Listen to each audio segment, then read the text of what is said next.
welcome back for another fun, fantastic episode of Spin from the Real. I am your host this evening, Allison Salamoni, and also we have the wonderful question mark Jeff Alterman. Hi, Jeff.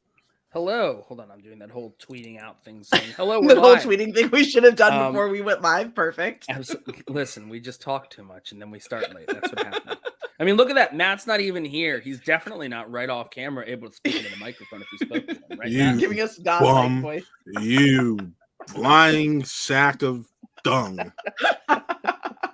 And we also have, as always, Matt Thomas, CEO of What Real Entertainment. All two of my favorite human beings on the face of the planet. So important. Someone's look, out of the three of us, who got recognized this weekend? Out of three of us, who's the one that got a sponsor for this channel by Werther's Original? None of us You did. did not get a sponsor. I got recognized, which is very exciting for me. I didn't quite know how to take it. But to Pete, if you're watching, it's nice meeting you, friend.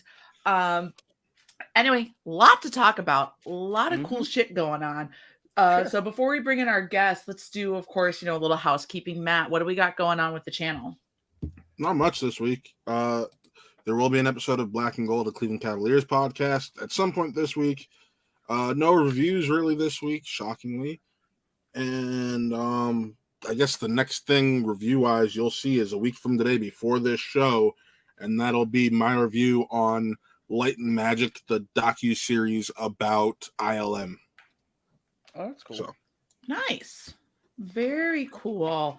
Awesome. And then for me, tomorrow we have a new episode of You've Never Seen It going live on whatever audio platform you get your podcasts on. This week I'm talking about The Burbs, the Joe Dante directed classic with Moose Haas and Brother Lomas. So you don't want to miss it. So go subscribe to Flick and Reel wherever you get your audio podcast.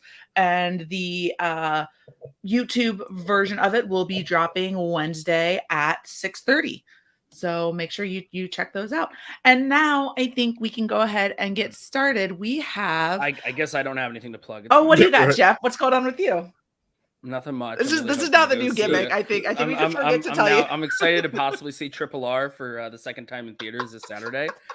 He's breaking the rule. He's not allowed to do that. Rules were made to be broken. So, anyways, that was it. Just wanted to plug that I might be able to see RRR again in theaters. So, and there might be something this is the new gimmick. On. There might be something he's working on too. Don't forget. Maybe. That. Haven't spoken about it with anyone in a week, so maybe we'll see. I thought you said might. I didn't say there is. Anyway, now to get to the meat and potatoes of everything, we're going to go ahead and bring in our very special guest for this episode. He is now on his way to play for that Inner Geekdom title. We have Robert the Spider Parker with us. Hello, Hi, thank you for having me. How's it going? Thank you for coming. Good. Of course. Looking all spiffy with your suits. Oh yeah, look, sometimes you just got to dress for the job you want. Right. Exactly. Absolutely. I love that. We are so excited to have you here. So as you know, we talked about, we got our wheel going that Matt's going to throw up here whenever he has it ready to go with all of, because we're nothing if not professional on this channel and have everything Right, ready. that's important. Prior to going live. This is a business. You even said at the start, there's a CEO. So I think that professionalism is definitely in the blood, whether or not we actually act by it. I don't know. Yeah, William Harold in the chat, he says Parker should be rocking Elvis over his shoulder. Do you have him on standby somewhere? He's preoccupied right now. We'll just say that. Oh, okay. To be fair, I did mention to you guys earlier, my boss is the reason this show's so behind today because she forgot I can't work past 6 Monday through Wednesday. I didn't realize that there was a lot of work that went into this show. So much work. We only have to talk during it. All right. So for this week's these week's slices, we got cutting the scenes. Obviously, going to talk about some of these cut scenes, like maybe the one where Parker steals Elvis. Spider bites the barbarian. We got 2 wild cards this time, so that could be anything. So we'll see what happens when we get to those. give me the mic, just start cutting some promos, talk about some of these promos and these post-match interviews, reminisce, talk about, you know, your path to this Inner Geekdom championship match again, and just your in general, just going through IG and your time within the Shimodown. Top 3. I'm just gonna toss out some suggestions, some categories. We'll get your top 3, and then talking about that other match that happened, the next chapter not being able to quite shut down the ruling class. So let's go ahead and give it a spin. Yeah. One of those wild cards is definitely just asking questions about baby geniuses. So that's it. Kids on Nothing bikes. else. Movies with kids on bikes. It's a good genre.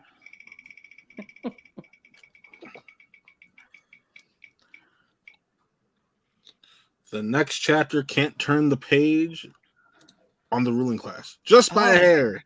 Just by a hair. That's so a really long name. I like that zoom in. That's good camera work. that's It's something they should have learned how to do last season.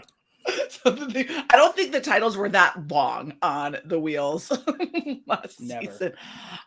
So yeah, let's kind of get into this. I know it's not your match in particular. What? I mean, give the man his respect. He's wearing a Slytherin tie, for God's sake.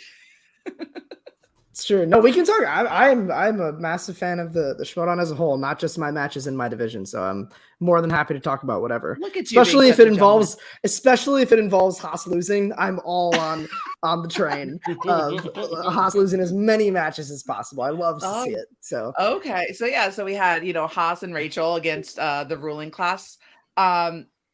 Few missed questions happening. That round 1 was a little rough for the next chapter, it seemed, with how many misses that there were from right off the bat. What 2010's film featuring Oscar Isaac, Albert Brooks, and Carey Mulligan featured the tagline, "There's no clear getaways." Haas and Silver. I'm surprised how many people missed that question. Wait, what was the question? I already forgot about it. Only one person got it. Only Ty. Only one person. Ty was the only one to get it. What was the question? Sure, there's a lot of movies in that time span that they were in together. So yeah, it was what 2010's film featuring Oscar Isaac, Albert Brooks, and Carey Mulligan featured the tagline, "There are no clear getaways." Yeah. That is a slam dunk, especially for people that participate in #film Twitter all day. I got it wrong. I said a most violent year because I had no idea. I understand, like, if they don't say Gosling, so like they or Perlman, like they don't give you the absolute easy ones, but and Oscar Isaac is definitely he's in one scene of that movie. He's in he's almost forgotten about when you think about everyone. He's so good in that one scene though. I love that movie. Need to go back and rewatch it for sure. And then we had the next one that Rachel missed, who did not appear in Ridley Scott's Kingdom of Heaven: Liam Neeson, Cate Blanchett, Michael Sheen, or Ava Green. And she had answered Ava Green.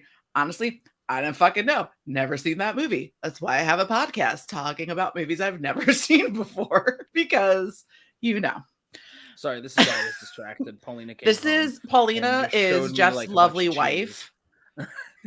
What kind of I don't know how Jeff got so lucky with her. What kind of cheese? Everyone wonders how Jeff got so lucky with her. I don't know if she heard me.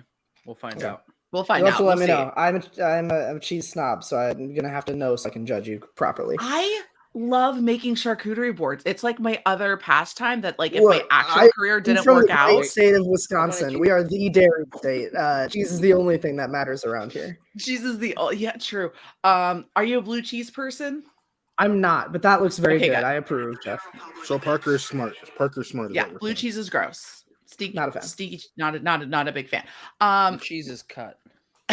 Cheese is cut. It looks like a flower or like an oyster mushroom. Look at that. Oh, that looks nice. That's cool. That looks really nice.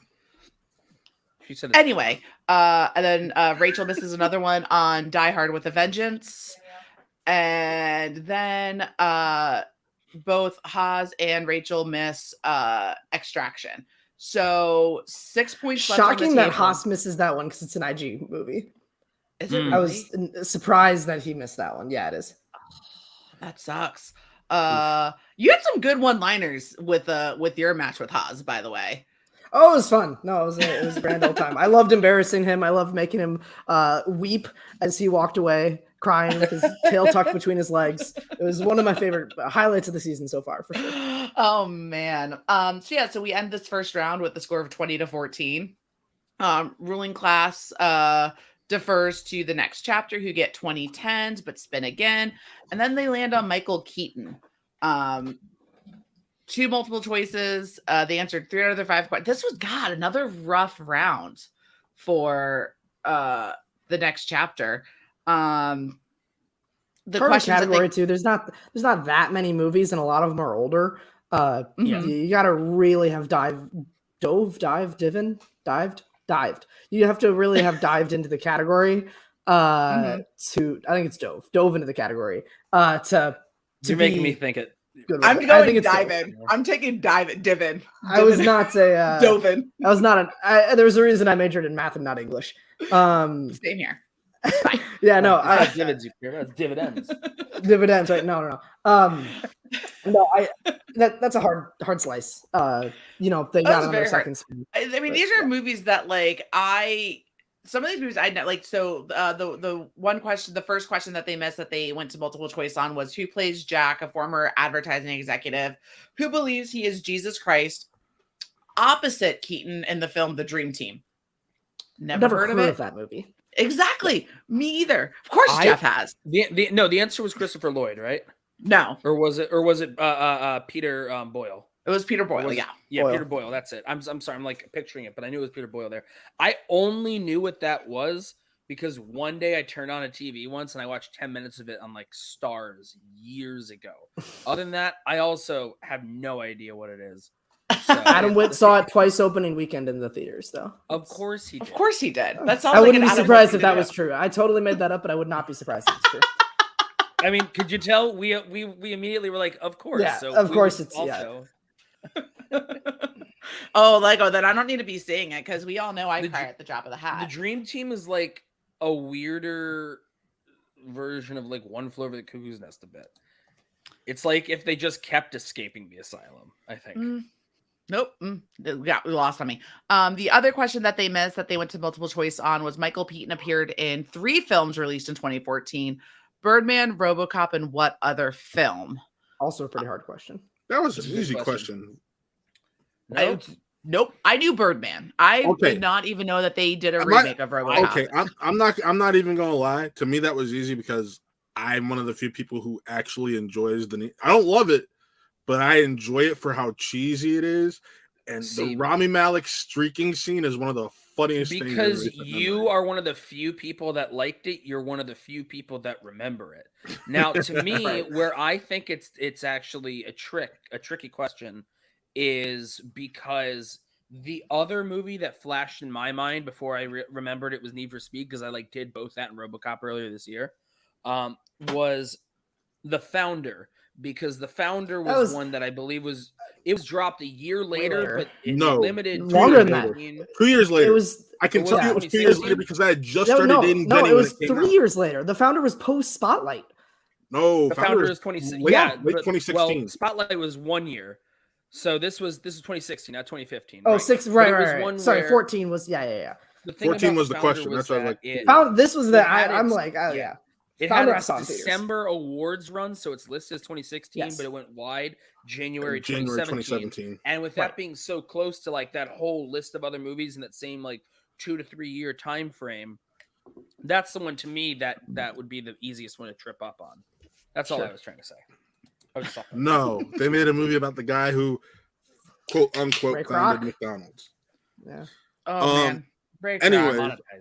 Yo, Need for Speed is a bad movie, but it's so fun to watch, especially when you were missing that Fast and the Furious type film.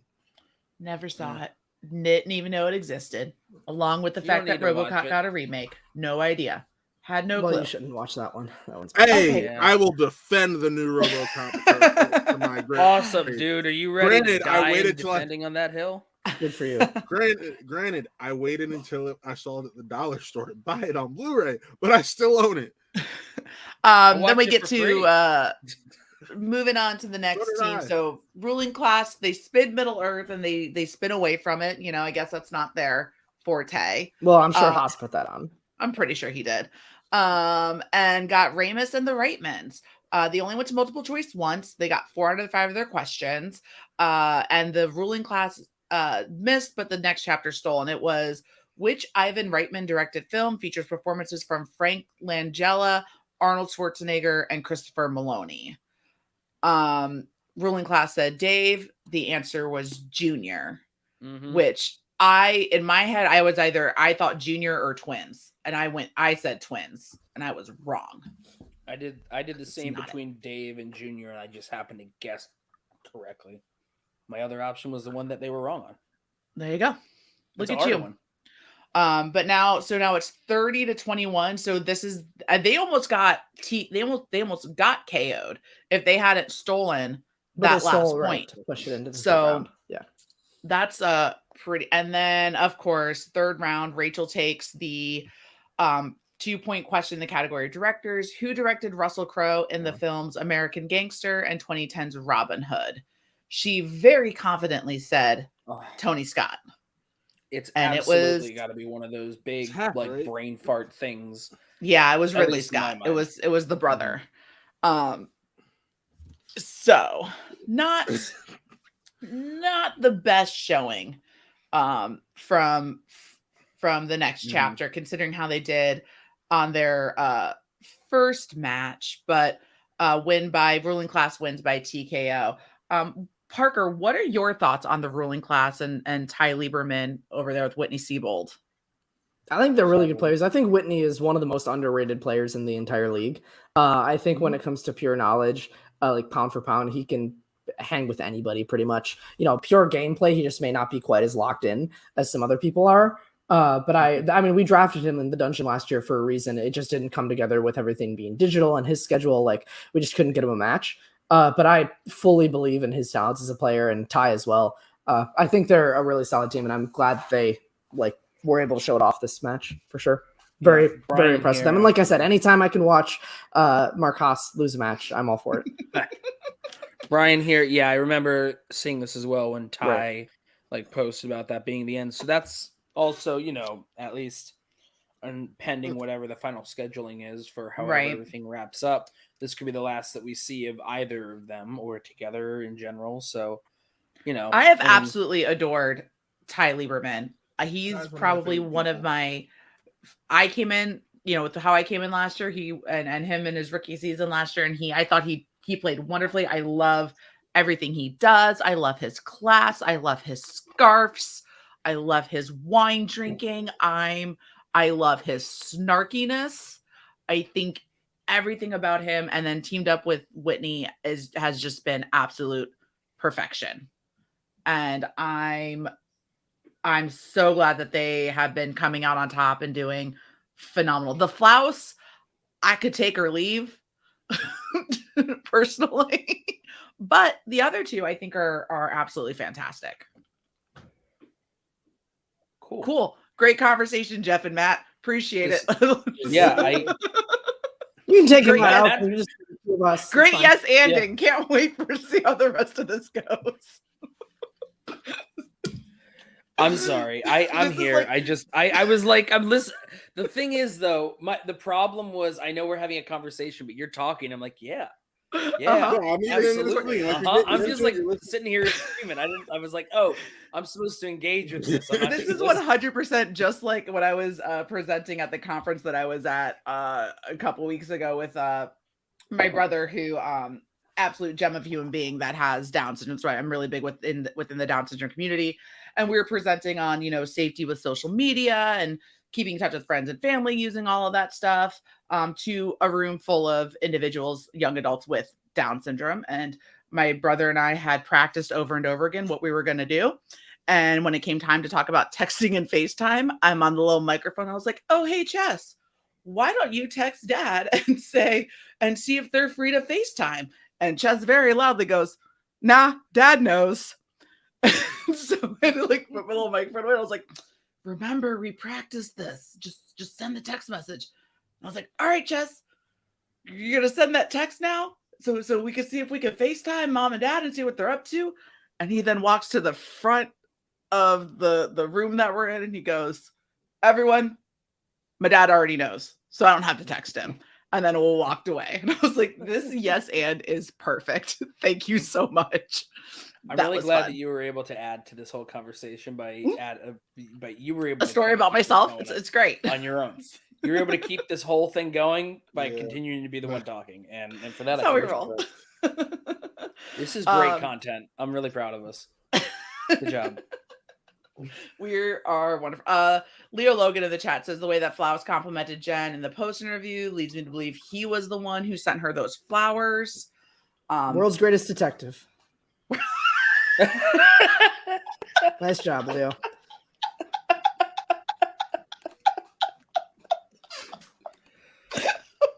Yeah, you fucking nerd. Of course. Good one, Sherlock. I'm kidding, Leo. That was just remember that was Parker. That was not from the real. That was Parker. The views of Robert Parker do not. Dude, no, that's fine. You can distance yourself from me as much as you like. That's okay. Oh. Anyway, so with that being said, I think that we'll just go ahead and go back to the wheel for What's a the bit. next thing? I know, Lestrina, it is a great show tonight. So this is the quality content people come here for. Oh man, I gotta say the Shimodown may be ending, but I think that streams involving people just being stupid and filling the air with needless conversations, that's gonna live Just on for a beginning. long time. Just beginning. Are we gonna get that wheel going? Well, Matt, yeah, we would love Yeah. Is to the be boss I there, like holding I your gotta, hands I away gotta from the reshare keyboard? the wheel. I gotta reshare the wheel because I accidentally. Oh my god, why did you? Never mind. I'm so glad I'm on this show. I am so out of it. I'm still in work mode right now. You are just the least professional CEO. That's great. It's fine. Wild card, and that goes to Matt is the one making that decision. So We're or what it doing the is. top 3 because that's what I'm actually really excited for this week. All right, so we'll just sneak on over to the top 3. Well, first and foremost, top 3 wise, Parker, I would love to know these are going to be some things are going to be Shimodown related, some things just life related. Sure. So, but first of all, we're going to go with the Shimodown one, top 3. Since the Shimodown is now ending, what have been your top 3 moments as a competitor within the Shimodown? That's a good question. I think performing at Spectacular, just everything about that day. The crowd was amazing. I think I played obviously not my best game, but was able to come back from being behind and really I think my gameplay really shown out in that match. Having Kaiser, I think everything about Spectacular for sure is in the top 3. I think the Cantina against Saul, I think, was a lot of fun. It was the first time I had been back live since my debut match. So it was just really nice to come back and realize that I could still do it live, that it was still just as fun. And I just really whooped up on Saul, and anytime that happens again, I'm in full support of it. And then I was in full support of that ass whooping. Probably my debut against Ace, because there was so much hype, most of it not of my own making, but I felt a tremendous amount of pressure to really perform in that match, and I came out and played perfect, and I'm really, really proud of that. So yeah, definitely, I think those 3. Well, you know what? No, I think that by this point, I think the debut has been overshown by what I've done this season. So I think I'm going to take the Barbarian match, honestly. Everything involved with that, from, getting together with Kate and Dan and Ben and the Elvis plot, everything about this most recent one is in my top 3 at this point. That's awesome. Oh, Yeah, you had the majority of your wins have either been KOs or TKOs. If I'm not thank mistaken. you for noticing that. That's you see, this is why they pay you the big bucks. This is why they have me hosting. They brought me on. I've only won 2 matches that haven't been knockouts. That's crazy. That's wild. And with this one, I think by beating Barbarian, is when I broke the record. Did I break the record? I did. I tied it, beating Haas, and then broke it, beating Barbarian. Which is awesome. That's really cool. And I loved you in this match because of just every time you were able to give your answer and you just waited with that smile, sometimes just holding on before you're gonna. It's very similar to like the way Bateman did stuff, but you looked like you were more having fun than just looking like a straight up asshole. And I'll say I my think favorite is when he would. Bateman's I'm not we do different things, right? Because Bateman is trying to sell you that he doesn't actually know the answer. He wants you to look like he wants you to think that he's actually thinking about it. Everybody knows that I know the answer when I do that. Everybody knows that I absolutely know that, especially my opponent. When I look at my opponent, they absolutely know that I know the answer to that question, and it's just a smug little thing to rub it in their face. I love it. I think just having that shit-eating grin as like you're giving the answers and you're looking them in the eyes. I think that's the other thing too. They know. It's the turn and then the look in the eyes. It really tilted. It works. We'll just say that. Yeah. I got a question. Sure. When you're staring them right in the eyes, unbroken, no blinking, smiling and saying the answer right that they got wrong, do you find that to be like you're giving them more respect so you know that you're putting them down staring at them, or do you find it to be a show that they're even lesser than you? Because why do I care? I don't care about respecting them. I care about winning. Oh no! Oh no! He froze. He's still probably mid tangent. Oh no! Oh man! I'm back. Sorry about that. Where did you lose me?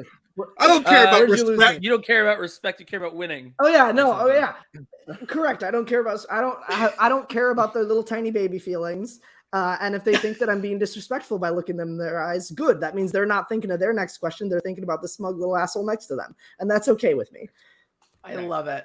Top three. Because I ask everyone this question.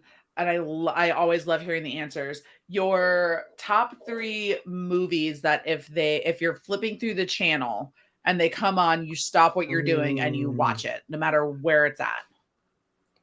Good question. Because that's not necessarily the same as like your all-time favorites. No, yeah. Princess Bride. Oh, it's a good one. Oh, geez. It's actually like it's not really on as much anymore, but it was when I was a kid, when I was younger. The animated Hobbit movie, the TV animated Hobbit movie, is like one of the things that got me into fantasy. So that, Princess Bride, and I think the other one's probably like Iron Giant. Okay. Nice. That's a couple of, there's more than just the three, but of course. Well, that's a good example. For sure. Example picks. What if you could, now that you have Elvis, if you could cast him in 3 different movies, which movies would you cast him in, and as what character? Like the real life Elvis, or this fake little the fake Elvis Rev hair that isn't real and doesn't breathe and doesn't speak. That one. that one. Elvis. Okay. I'm gonna cast that one. You know, in like movies that take place in like a cabin, you ever been like to like a log cabin and they have like the dancing singing fish on the wall where you press a button and it like moves and sings a little song? I want to replace that with Elvis. I want to get him stuffed. And I want to put him up on the wall and make him dance a little jig in any movie in a cabin. But isn't he already stuffed?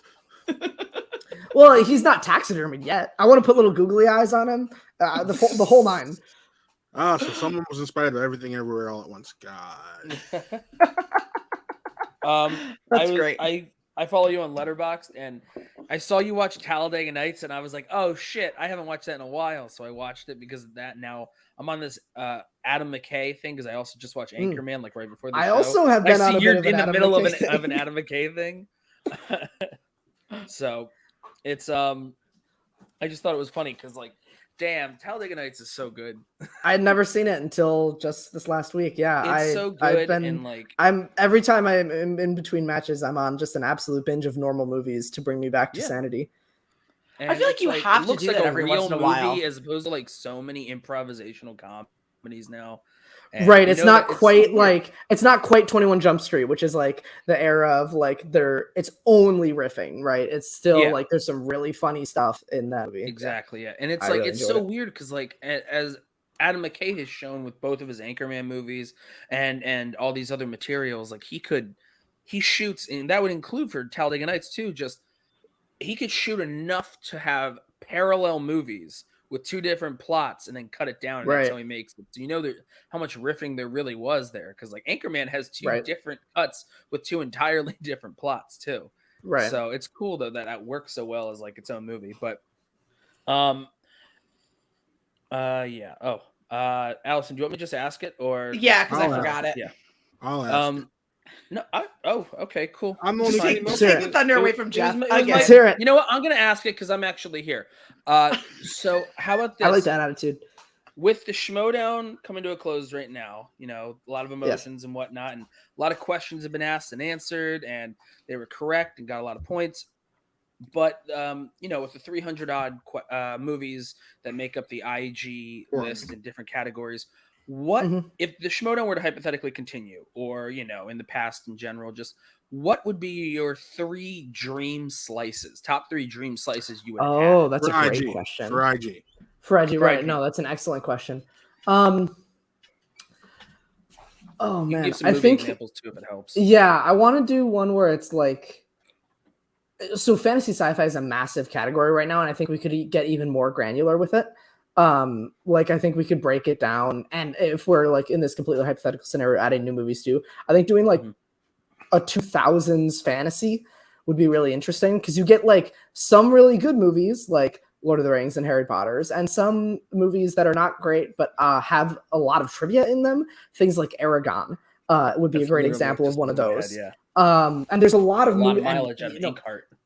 Right, Inkheart is another excellent example of like movies that aren't great but are so dense. The City of Embers, I think, wasn't that 2000s? Like there's a lot of I don't know the exact, but yeah, I thought Inkheart was, it might have been 06 or something like that. I don't remember. But even like weird movies like Monkey Bone. Like there's so many like weird 2000s fantasy movies that I think you can get a lot of like questionable mileage out of. So that's definitely one. I think. By the way. Okay, good call. Nice, good job. Jeff just has to be right no matter what. No. I googled it. No. It was. I'm messing. Focusing so much on trivia, people even just in conversations sometimes get bugged, and they're like, "Man, I just need to make sure I know that the answer is right." So I think you know what I want a slice.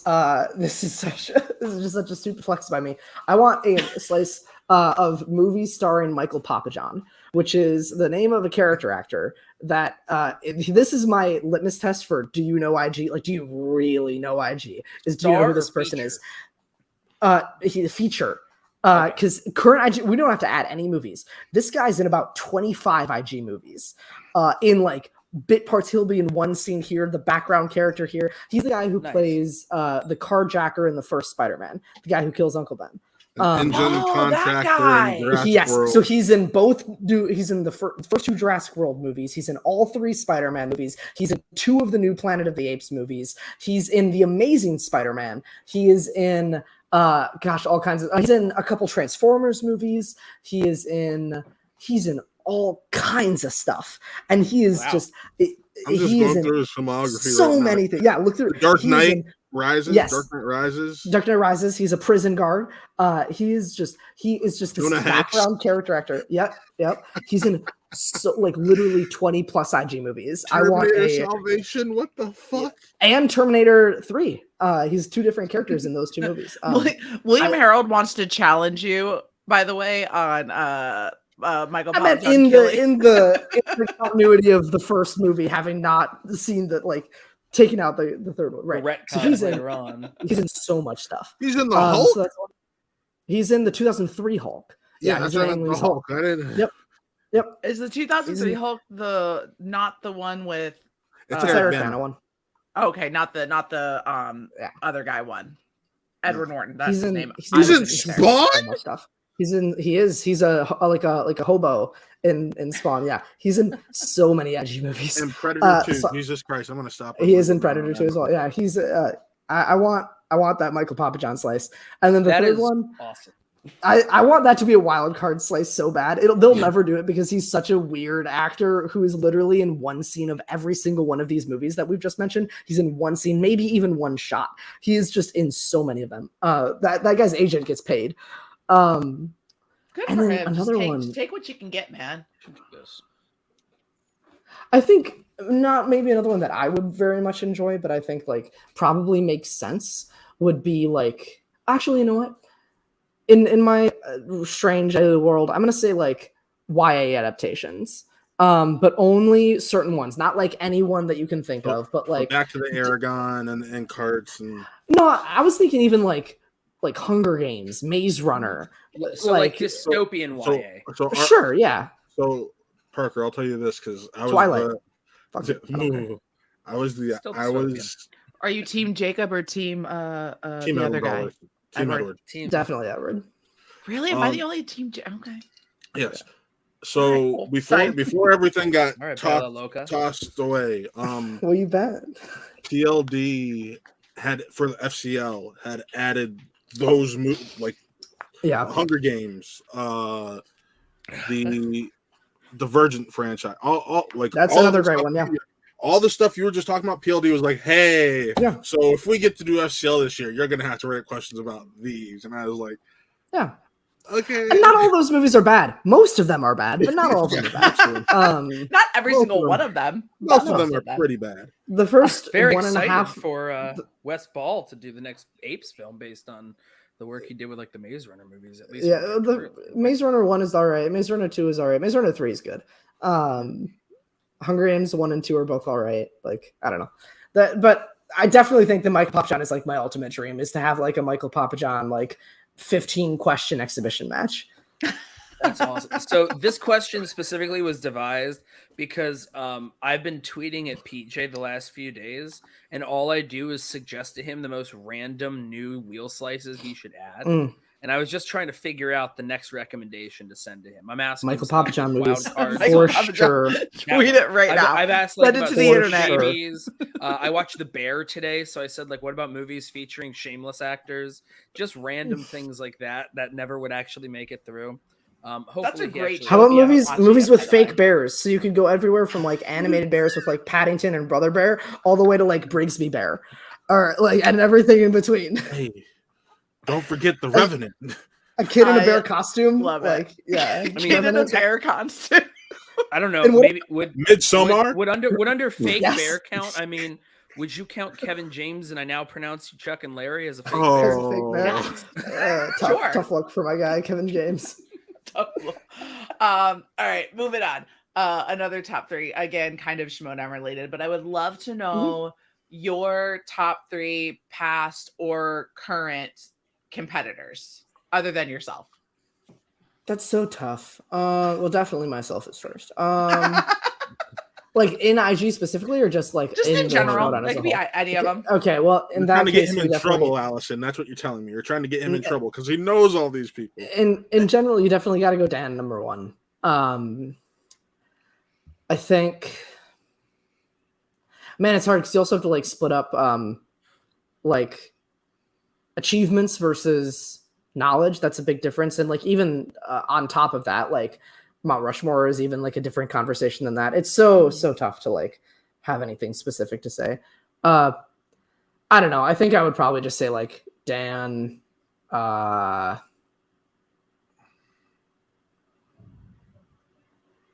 not saying Mike. Dan, Sam, and Rachel. Yeah, we'll go with that. I can dig it. That's a good list.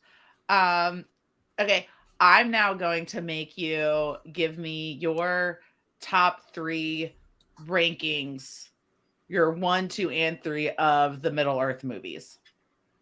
There's 6. Okay. And I just want your top 3 ranked first, second, and third. There's actually like 8.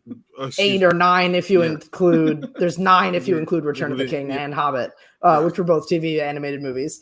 If we're including everything, I'm honest. I gotta go. Number 1 is for sure Fellowship. I think that movie is perfect in every way. 2 is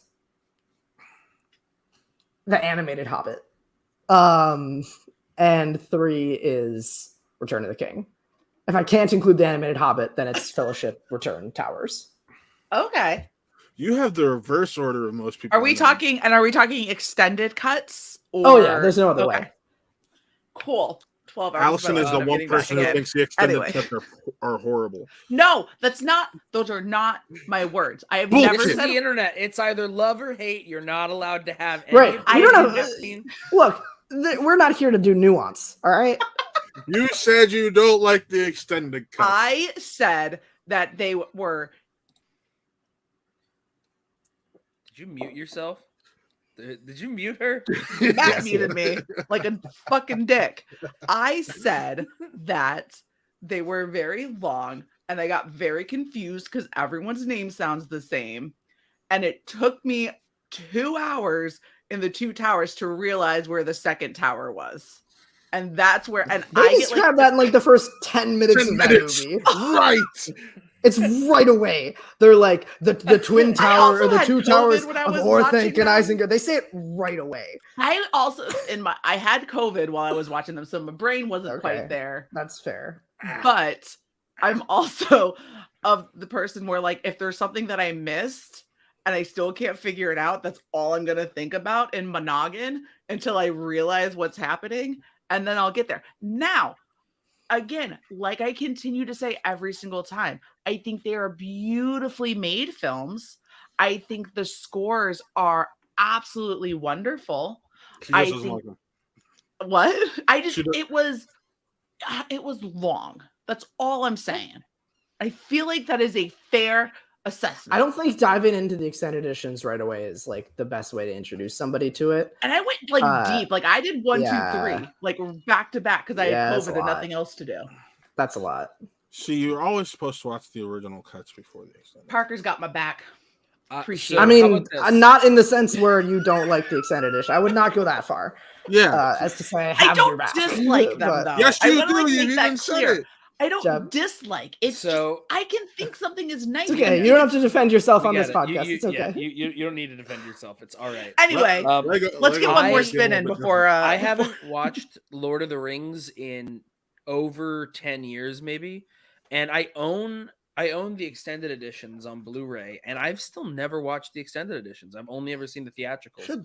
Especially and when a then for fellowship the last is 2 like years, I keep excellent. putting it off because I keep planning to have a weekend with a friend where we're just going to marathon them and Mhm. play a drinking game to the entire trilogy. Oh yeah. But yeah. we just keep putting it off because we feel like that's just going to be like a huge undertaking.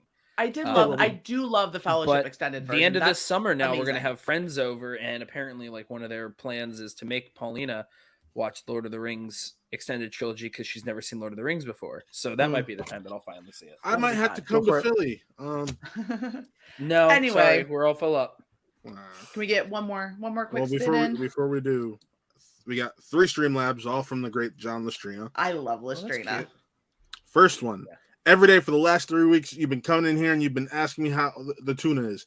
Now it was crappy yesterday. It was crappy the day before. And guess what? It hasn't changed. Mia Toretto. You want a piece of ass? Go to Hollywood Boulevard. You want an adrenaline rush that'll be too large? Or that'll be too large, excuse me. Letty Ortiz. Happy birthday, Eve, to the absolutely wonderful and badass Letty herself, Michelle Rodriguez. Klaus, aren't you team muscle? Don't make me go over there and make you team pussy. Letty Ortiz. Gotta love it, Lestrina. God, I love Lestrina and his Fast and Furious quotes that he can just pull out of nowhere because he's a Mhm. genius. All right, yeah, let's get one more in here real fast. Spinning.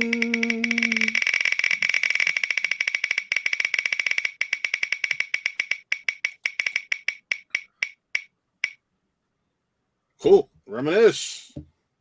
Parker, this is where we just get to let you, or we talk with you about your incredible career within the Shimodown. So first of all, I think one thing that's kind of important to note, you had your debut with an in-person match and then immediately shifted straight to digital. And what was that like?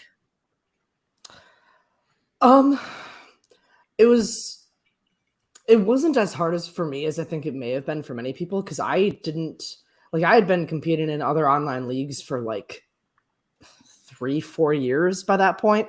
So it was not like different for me to do it like in front of a camera with a whiteboard, like instead of in person in the studio. If anything, that was more foreign to me than like doing it from my living room. So the actual competition part of it was not different for me at all. I didn't have any like adjustment period or whatever.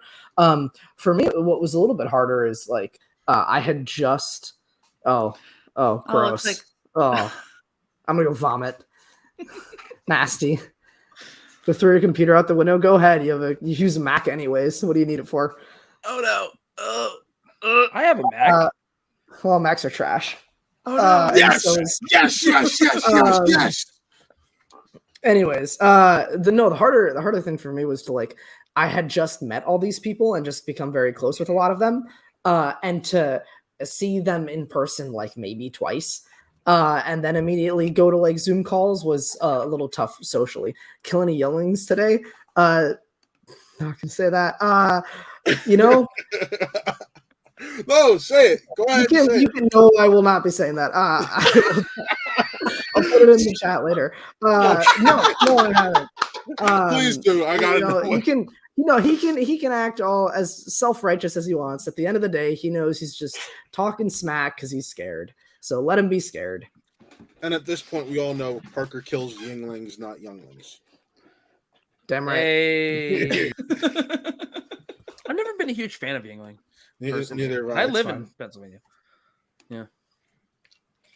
I'm still here checking these White Claws. White Claws are good. They're easy to drink. This is fun. So kind of going into your record, so we know you said like one of your top 3 moments is playing Spectacular. But prior to that, what matches that you've played, obviously the KO with Saul, but in those kind of earlier years, what matches do you think really sticks out the most that either helped you become a better competitor or you wish you kind of did you ever feel like you could have been better prepared for things like that? Definitely not prepared. I've always felt as prepared as I ever could be really going into matches. I always put in as much as work as I can or I'm willing to. Sometimes you just don't want to put in as much work as you do on some other days, and that's okay. So I've always felt prepared enough going into every match I played, but the loss against Chance, that first tournament, was a huge wake-up call. It was very much, I'm not invincible. Get out of here. You disgust me. This man used to be my friend, and now he's just a self-righteous douchebag. Anyways, what was I saying? Yeah, the loss against Chance was a huge wake-up call because I thought I was invincible, and I needed to sort of get knocked down a peg to realize that I'm not, and then build myself up again to become invincible again. So after the losses to both Chunju and Chance, I realized that the only reason that I have continued to lose is because I thought that I might, so that if I just go into every match knowing that I'm going to win, then I'm going to win. And it's paved out pretty well so far. Yeah, I would say so. With Kevin in the chat, I figure this might be a good time to kind of bring up, you mentioned you guys having previously been friends, and as we've seen, there was kind of that awkward interaction at Spectacular when he came out, and now you're on the Den. But he did send me a message to good. He doesn't do that to me anymore. So I'm gonna go ahead and go for it. If you're okay with it, I'm gonna put it out there. He wanted me to let you know that I personally invite him to give me a call if he still wants to be a man and handle business the right way. Keep in mind, this is not my words; these are all Kevin's. Get this personal shit settled so we can have the match of our lives as brothers. That was in capital letters. The match we always dreamed about having while we trained in the trenches all those years. He throws around big words like brothers, like real men. Let's settle this personal shit. He's the one who started it.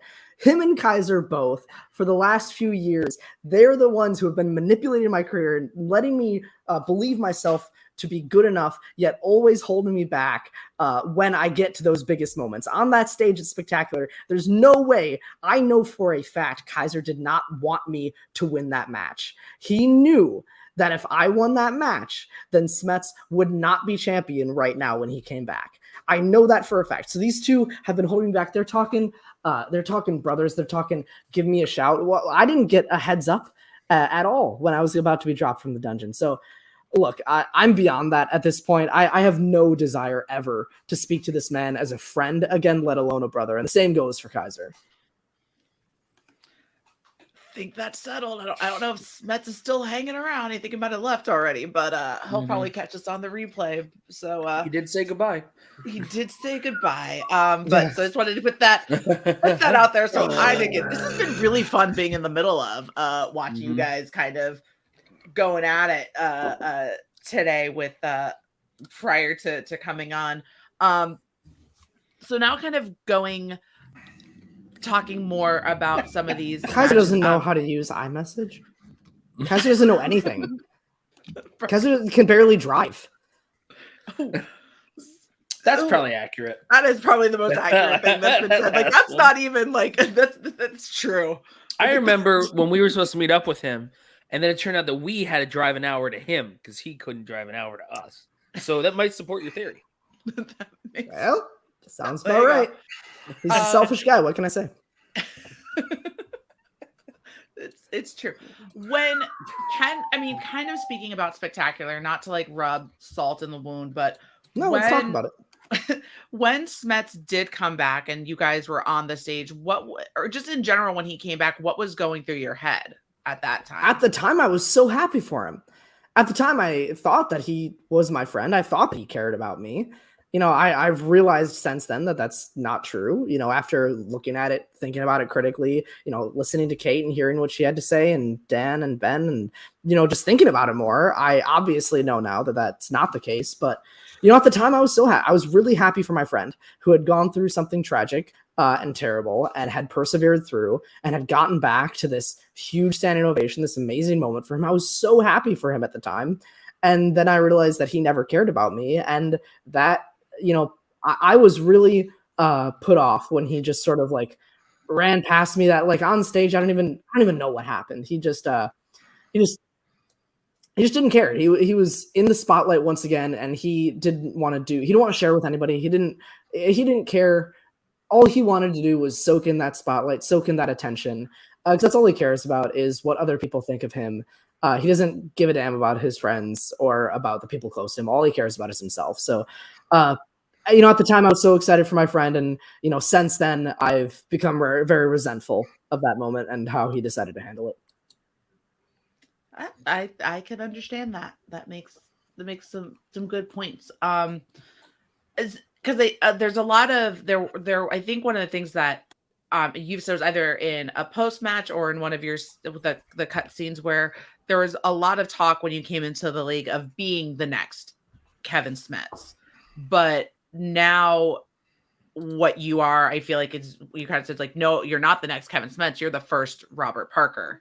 Yeah, there's no reason. I have done so many. The only thing that he has done in this league that I haven't is win the belt, and I'm about to correct that as soon as I can. There's so many things that I've done that he hasn't, right? I have knocked out way more people than he has. I've beaten way more a variety of players than he has. I have destroyed his records for accuracy and points and all this stuff.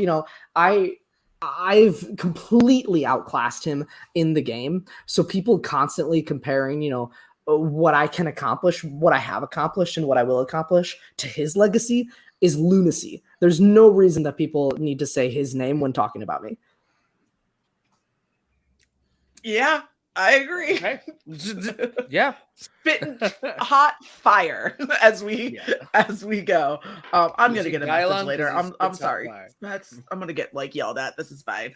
Hi, Kevin. Have fun with that. That's exactly the type of person he is. He's gonna be all nice and hey, can you please just read this on air? And then he's gonna come yell at you later. It's the kind of person he is. I'm looking forward to it. Yeah, wait. Kind of, and then it's just kind of to reminisce a little bit more because I just love going, more backwards. You talk about your history within the fan leagues. How, and for those who may not know, I'm sure everyone else knows, but like just kind of talking about your journey with getting into the Shimodown and how that came about.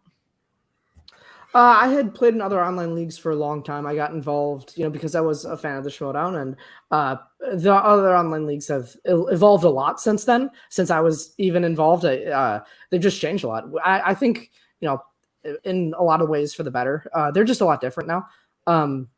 and they're a lot more autonomous, and I'm really, really happy and proud of the people who have put in a lot of work to make them good. As far as my personal involvement in them, I just got involved in like late 2016, early 2017, started playing a lot of matches, started getting really involved, started winning a lot of matches, especially in IG sort of based divisions. And eventually, I know Christian was just like a member of some of the Facebook groups at the time, and he just reached out one day, and I went to Collision 2019 and watched, Don't Tell Peter. I watched that whole Collision live, and it was a great atmosphere, and got invited to play the following season and came in the draft, and the rest is history. Oh man, I bet you're hoping for a Don't Tell Peter moment in your match. I don't need it. I'm so much better than him that I don't even need it to win. Okay, that's good. I appreciate that. Mike needed that to beat him. There was no way Mike was beating him without that moment happening. Mike needs Kevin to mess up to beat him. I'm just better than Kevin, so I don't need him to mess up. Yeah, it's great. Anybody else got any questions? Intimidated. I'm not yelling at you. You don't have to be scared. I'm just here to have a fun time on your show until I'm not gonna lie. Relax. I respect the swagger. I respect the fact that he's like, you know what? I'm better than Kevin. Kevin's one of my favorite all-time players, so I don't know if I'll personally agree right now. Well, good for you. But I still respect you as a player.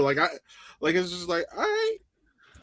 If anyone has a chance to beat Kevin, I do think it is you. I don't think it's Sean Drew. I don't think it's Mike. I think you would be the one person who has a chance to beat him. So, I respect the swagger. Thank you. Yeah, I spent the last 2 seasons of this league being like, pretty confident, but always reserved and always like, oh, you know what? I hope we all have a great kumbaya time today, and if we can shake hands at the end of the day. And boy, I really respect the game. And it got me nowhere.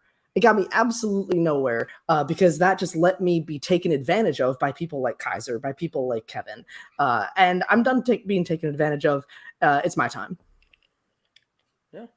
I mean, look, I'm very excited to see whether or not by the time this is all over, you're the IG king on the dust pile that was the Shimodown by the end of the year. So that's the goal. Yeah. God damn it, Jeff. You had to put it like that. It makes sense. It's like Flags of Our Fathers, just putting it up, but instead it's just Robert. Suck on your Werthers and be quiet, sir. I am sucking on my Werthers. It's delicious. Which of your actual knockouts, not TKOs, but actual knockout matches, which one is your favorite? Definitely Saul. Okay. I love that answer. There's only 2, and I'm really proud of the way I played in the Ace match too. He just wasn't ready. He hadn't really prepped for IG enough, and I was coming in with this huge amount of not only pressure but also I guess intimidation factor, just because of the other people talking about where I'd come from and what I've done. But Saul was a player who knew what I was capable of and did put in a lot of time, and it still wasn't enough. And that always feels really good to beat somebody who cares about it, who really, really wanted to win, and just silencing all of their hopes. That was a lot of fun. And also to do it in the knockout way where he just unraveled himself. That's the kind of guy who gets wound so tightly and then just as soon as you let go, just unwinds so fast and so hard. And it was just, it was lovely to just look across the bar and watch him like melt himself. I would say that has to be like a pretty satisfying feeling when you're playing someone and you're just watching them you just see the panic. Watch them beat themselves. Yeah, it's lovely. It's amazing. I mean, just starting to get one time with Rue. I mean, like, he hasn't really necessarily been someone who's beaten like worthy competitors. So but he's gotten knockouts though, and he's I think that he's gotten actual knockouts. I think beyond TKOs. I think. To get that against anybody, I think is impressive. Because that a TKO, you can get a TKO by 1 or 2 points if your opponent just happens to miss their 5 or something like that. Like what happened with you and Jesse Swift last year, I think. Right. Barely missed with that. Yeah. Right. So, I still think TKOs are pretty impressive because you have to put them in a position where they have to hit to win. Like, I still think it's, an impressive stat. But, Saul is guy who I know puts a lot of work into it, and I know really, really cares. And it was really nice to take that away from him. Yeah, I think that makes absolute perfect sense. And I love the way that you structure these statements, because it's like you're really like boosting them and like really positive on them, and then right at the end it's like you just kick them in the nuts. And I commend you for the way that you, if they deserve it. Yeah. Yeah, no, for sure. And I think that it's one of those things where, you don't cash checks that your ass can't cash. What's the terminology? I think you nailed it. You nailed it. You absolutely got it. Yeah.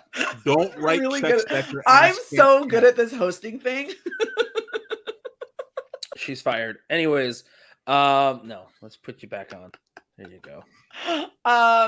Well, if that's the case, rather than go into the wheel, because I know we got to get you, you got to get you off here, get you so you can go do your studying, do all the other things you need to do. Just real quick, kind of want to chat about your match this week with the Barbarian. And first of all, I first want to know if Elvis is okay. It depends how you define okay.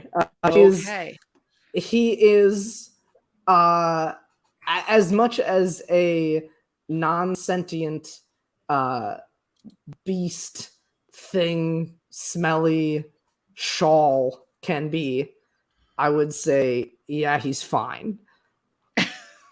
Like, I haven't burned him or anything. I haven't destroyed him. I haven't fed him to a dog. Like, I haven't like tortured him in any, like, he's fine. Like, he's gonna be broke all right. a man's soul when you stole him. Just that scream. Well, that was mainly that was the real kick in the nuts. That was all Dan's idea. That was before the match. Dan, you saw it in the scene. Dan came up to me. He had this brilliant idea, and look, I just had to run with it. Yeah, and you did. You ran with Elvis right out the door, very clearly. Oh, yeah. Elvis has left the building. Actually, even like how, if we can elaborate on it, how did this team up happen with you and the Den and Kate? Did Kate approach you? Did you approach them? Sure. In the off season, I was, just being frank, I was really, really bummed after my loss to Mike at Spectacular. And as soon as I found out that, I would have understood if Kaiser had said, look, I can only have one IG player this year. I love you. I love Mara, but Smets is my guy. I really got to stick with him. It's been great. Let's part as equals, as friends. If he had done that, I would have said, okay, I understand. I'm not thrilled with it, but let's, part as equals. But he didn't do that. He chose not to say anything and just to, rub it in my face when he made this announcement that obviously was going to be Smets. And that was insulting. That was insulting to me and to the 2 years of work I put to try to make his faction good, to carry his faction on my back last year, especially. It was insulting to me for how much work I put into him. So as soon as that came out, I'll be honest, I put out a couple feelers to a couple different managers, and Kate was the one who really approached me with a solid pitch. I especially liked that Dan and Ben were going to go that direction, especially because I had spent so long cultivating, a good rapport with them. And and she really just opened my eyes. She told me I should take a look a little bit more critically at what Smets and Kaiser were doing to my career. And, I don't know if it was intelligence or incompetence that made them hold me back, but it was one of the two. And I absolutely blame them for a lot of my shortcomings in the last at least year. And that's all because Kate really opened my eyes. So I decided to go with her, and it's turned out pretty well so far. We'll just say that. Yeah. I mean, in this match, you had 100% accuracy again. Correct. Yes. You did not miss a single question. You had a perfect first round, got your bonus. There was a time last year where I had more perfect, not 100% accuracy, like perfect games. Mm-hmm. I had fewer questions missed than I had games played. That's what it was. That at one point. Now, not anymore after Spectacular, but that was time. That's very impressive. That was like the middle of the year last year. One of my favorite moments during this match was when Barbarian was answering his round 2 questions. You just stood with your back turned towards him, just leaning against the desk. Like, I don't care. Like whatever he's gonna do, I'm still up by 3. It doesn't matter. Correct. I know I'm gonna. I didn't want to give him the satisfaction of there was no need for him to see me at all there. There was just all I did was sat there, I looked at Kate, we just made eye contact, and there's no need for him to see my reactions at all because it didn't matter. At the end of the day, I still knew what the outcome that was gonna happen. Right, because you didn't even have to answer your 2, 3, 5. Correct. Which again has to be another really good feeling. Yeah, and I didn't have to against Haas either. You did not. That's and they also missed questions that are very gettable. Like they're not necessarily the easiest questions in the world, but for somebody who wants to be playing for the IG belt, you got to get those questions right. I mean, one of the ones that the Barbarian missed was what actress appears as Principal Powers opposite Bruce Campbell and Mary Lou. That's all in round 1. There were a few in round 1. He missed 3 of his first 4 questions. That's tough. Yeah. And when that happens, you have to stick the knife in a little bit. Yeah. It's bizarre. Like I was playing along a little bit when I was listening, and I was like surprised at the ones I was getting, and I don't know if it's just because I happen to know them, but like I was surprised I'm getting ones right and he's getting the same ones wrong when I'm playing along. Yeah. Another feeling of watching them sort of unravel themselves after that first miss. He knew that if he wanted to beat me, he had to play perfect, and as soon as he missed that first question, he was just in his own head. Yeah, no, very, because I mean that question, like the other 2, I mean I didn't really know because I don't know that much, but I mean I guessed Wedge Antilles because it just sounded right. But like, and that was a big like Twitter meme at the time. Like that was a big thing. But Linda Carter, I knew because I love Sky High. I think that's a fantastic movie. That was like you have taste. Big. Thank you. Tell me other nice things about Sky High's the best. Right? But Linda Carter is like she's one of the big names in the movie. Like people were so stoked because they may not have known at the time when it came out, but I remember that being a big draw for that movie was that Linda Carter to the movie played it's also like a little bit more of like an awareness of like nerd culture kind of thing where it's like, what, Wonder Woman's gonna be in a superhero movie? What? Like it was a thing. So I mean, like I feel like these questions that were missed were if you are an IG, and again, I'm not a competitor, but just by what they are and how important they kind of are and how big they are. Oh, poor Barbarian. It feels like these are not questions. I feel like these aren't deep cut enough to be missing. Not in round 1, and not in a number 1 contender match. That's for sure. It really isn't. Right? Yeah. Like that's kind of where I'm kind of, even with some of Moose's misses that you guys had in your match. I would have loved. There were a couple talks about teams, but those just didn't pan out. If you could have been in before we let you go though. If you if you could have been in teams, who would you have liked to have teamed up with? Adam Witt. And not because we would have won titles, right? Like obviously the easy answer is like, oh, I want to win titles, Dan Murrell. But like to compete in and have a damn fun time, definitely Adam Witt. I think our strengths also balance each other out pretty well because he has seen every movie that was released between 1971 and 1989, and I've seen very few of those films.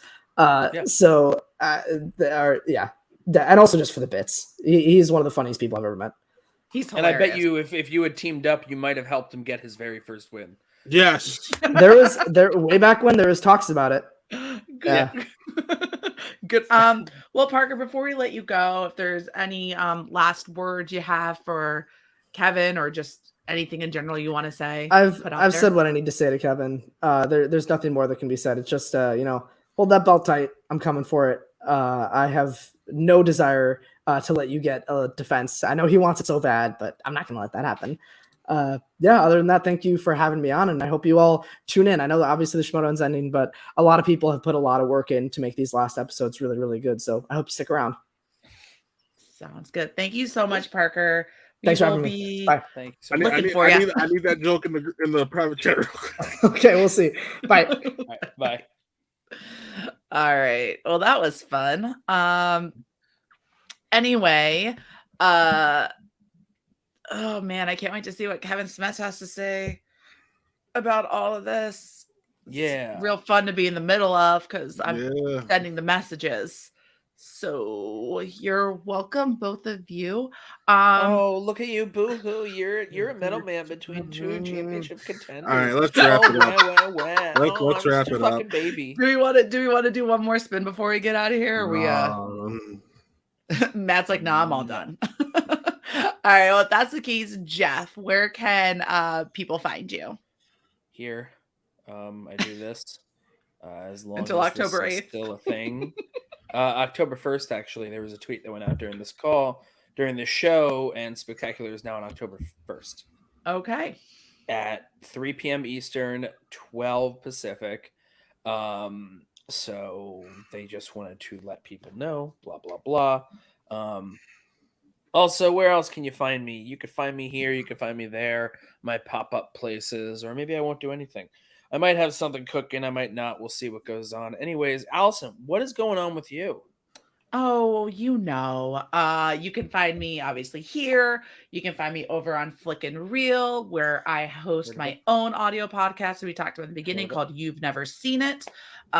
New episodes out every Tuesday. There might be a little bit of a break at the end of August, early September, just to kind of, not get too crazy burnt out. But yeah, tomorrow dropping, we have The Burbs with Brother Lomas and Moose Haas.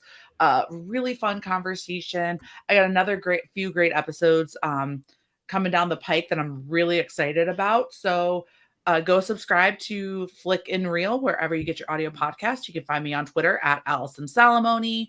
Find Spin from the Reel on the Twitter at Spin from the Reel. Matt? Yeah. I plugged everything that needed to be plugged at the beginning of the show. Jeff! You really haven't been paying attention at all. I already spoke. You absolute fuck. I'm sorry. My rep has been texting me nonstop about something, so that's why. That's awesome. No Proud worries. of you. Well, anyways, like we always like to say at the end of the show, remember to spin from the reel, not from the pegs, and have a good night.